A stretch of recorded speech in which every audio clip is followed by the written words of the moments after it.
So, ginawan ko ng lyrics, pinabasa ko sa kanya, sinend ko sa kanya yung lyrics, and sabi niya, kantahin ko daw. So, kumanta ako kanina, one take.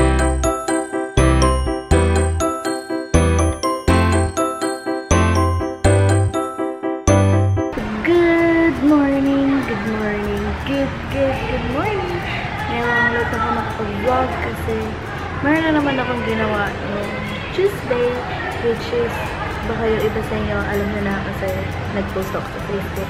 Meron na ito ko ng shooting na dun sa Unspoken Rules, like yung shooting ko din before. Pero this time, lead role na ako. The pressure is nakakaloka. Pero, nagawa ko naman, although nakakapagod pala talaga yun.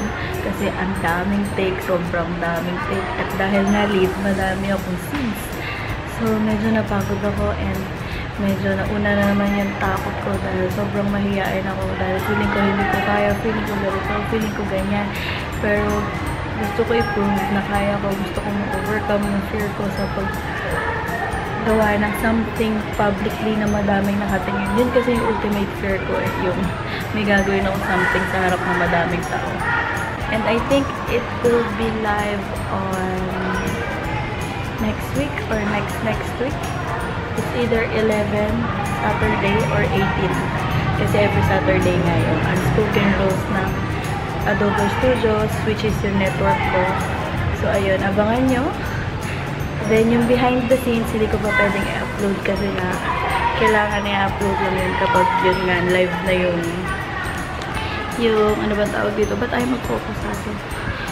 Kapag live na yung mismo episode. So, katulad din before, 30 minutes after ko, ilalive ko kung 7 ba? Kung 7 PM yung episode namin, 7:30 yung vlog. So, abangan niyo yun. And ito yung isa sa wardrobe na sinuot ko. Yung binili namin ni Mami sa palengke. So, ayun. Good morning ulit sa inyo. And, yun lang. Thank you din kay Baby Boy na sinamahan ako all throughout the shooting. And very supportive siya kahit medyo may yun. Hindi siya kumontra na may something palang ganun dun sa story na gagawin namin. So, abangan nyo na lang kung bakit ko sinabi na bakit siya pumayag na gano'n. Kasi baka kayo mabigla dahil trabaho lang po yun. And baka sabihin nyo, ay, bakit gano'n si Ate Perky? Blah, blah, blah, blah. Pero lahat po yun is approved by Baby Boy. So, ayun. And it's already nag-11 na. Kailangan ko na kumain. Kakatapos ko lang kilamos kanina para medyo fresh naman ako sa vlog. Ayan. So, anong pagkain namin? Ito ang aming pagkain, pinakbet, omelette ba to? Isda na nakalagay sa plastic. And, ano to? Bistek na bangus. And, ito daw ay champurado na masabaw. Sinabawang champurado. Si Sassy kakatapos ko lang pakainin. Hello, baby. Sinasain ko yung kanin ko. Ito. So, hindi pa ako makakakain agad. Ano ba yung sasabihin ko? Isasabihin ako eh. I forgot. Brunch time. Ang kakainin ko is yung pinakbet at saka yung isda.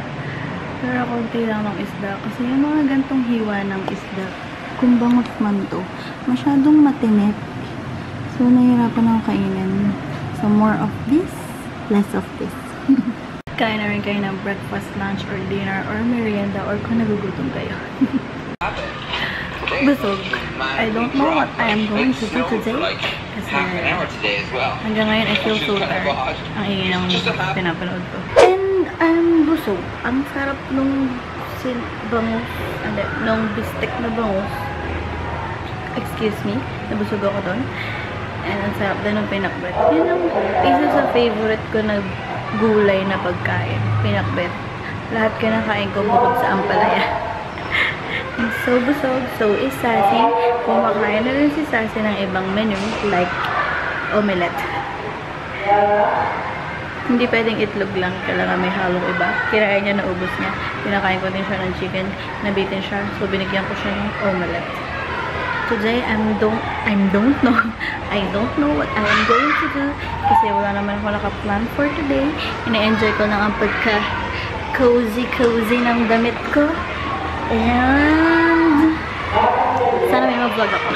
Ang tagal nung plus na nag-vlog ako. It's already almost 5:52 and hindi pa ako naliligo. Pinag-iisipan ko kung maliligo ako or hindi. Pero I think mas okay na maligo. So, antayin ko lang matapos yung nasa CR na nagpupoops ata or nagwiwiwi. Nagsa-sound trip si kuya doon, so baka nagpupoop. Antayin ko siya matapos. Then after nito, sa next clip, nakaligo na ako. Ayan, tapos na ako maligo. Pero hindi pa tuyo. Yes, baby. Yung buhok ko. So, nakatali muna siya. Refreshing talaga maligo. Pero ewan ko bakit. Lagi na lang ako tamad maligo. Ako lang ba yun? O meron din ba sa inyo na sobrang tamad? Lalo na yung mga ganito lang. Wala namang pupuntahan. Wala kang work. Wala kang pasok or anything. May nangunguhit na pusa sa akin dito. Yes, baby. Ano yun? Ano yun? Ano yun? Gutom ka na? Sorry about my hair. Nagulo kasi hindi pa ako nagsusupply. And, isasabihin lang ako. Alam nyo ba na ilang days na lang aalis na si baby boy?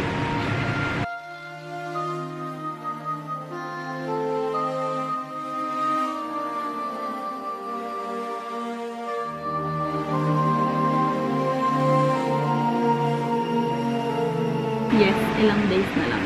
So, yes, baby. So, ilang days na lang. Oh, yes, baby.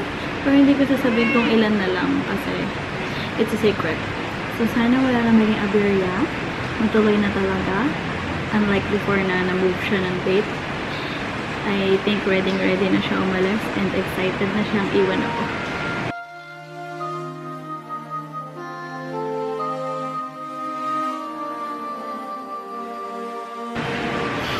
So, ayan lang. Gutom na si Sassy. Say hi, Sassy.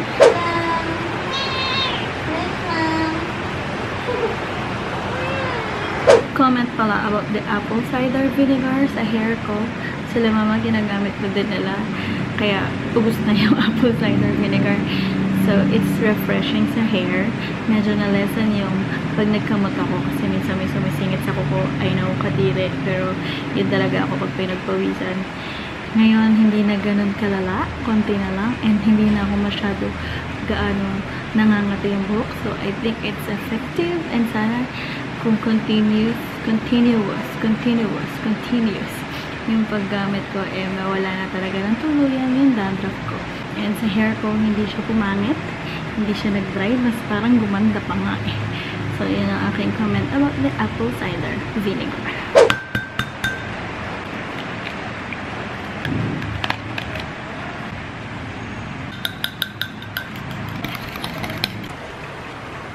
Dinner time alone dahil busy sila mami and si daddy and si kuya. So, I always sit alone and I don't mind kasi nung nag-work ako ganoon din naman. Kain na din kayo. Busog! Kakatas ko lang maghugas and ayusin ko yung mga dadaling ko sa palasyo dahil dun daw kami matutulog tonight. So, I was doing nothing kanina. Then, nagpe-play yung Paasa ni Yen Constantino na song yung Pinapaasa mo lang naman ako kasi chuba-chuba. Alam nyo ba yun yung kanta niya na yun, yung P-A-N-G-A something?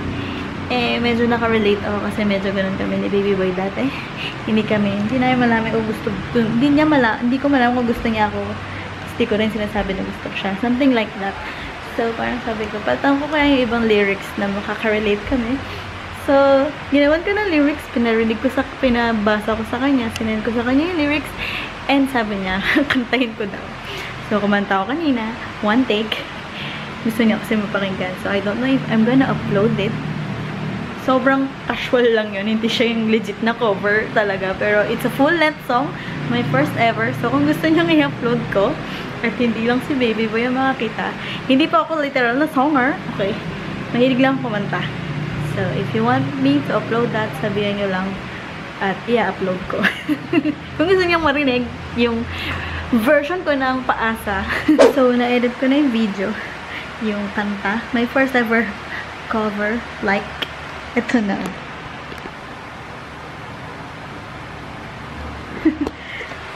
So, if you want to see this one, let me know. Hindi po siya mala serena ang boses. Pero if you want lang, I will upload. Hilig ko magpalit ng mga words sa lyrics to relate sa life ko. Madalas ko ginagawa yan about love. Medyo alam ko madami na akong nagawang ganun for baby boy. Ang madalas ko napapalitan na lyrics is yung kay Meghan Trainor. Sinesend ko yun sa kanya lagi. Tapos, kung pinalitan ko yung lyrics, pangarap kong makagawa ng mga covers. Kung mag-aaral ako mag-ukulele, tapos kakantahin ko yan. Kaso wala na. Yung instrument, hirap ako sa instruments. Kaya yung ukulele ko, hindi ko na masyado nagagalaw. So, pero well, si Mali, may mag-aaral ulit ako mag-ukulele. Nahirapan kasi ako yung i-train yung kamay na mag-ganon-ganon. Oh, yes, baby. Nag-meow siya. So, yun. Kaya, itong kay Yang Constantino, normal thing na sa akin yung papalitan ko yung lyrics nung kanta. Tapos, dededicate ko for someone. Kaya, ayun. First time kong gumawa ng cover. I'm so proud of myself. Cover ko, no? Yes, baby! Kakapakain ko lang sa'yo! I'm so giggle to you. I'm so gaggle. Akala ko ayun na, pero nakita ko kahapon may pinost kang iba. Hindi na pala kami uuwi sa bakasyon, so mag-e-edit na ako kasi gabi na. And I'm gonna end the vlog now, and I'll see you all tomorrow.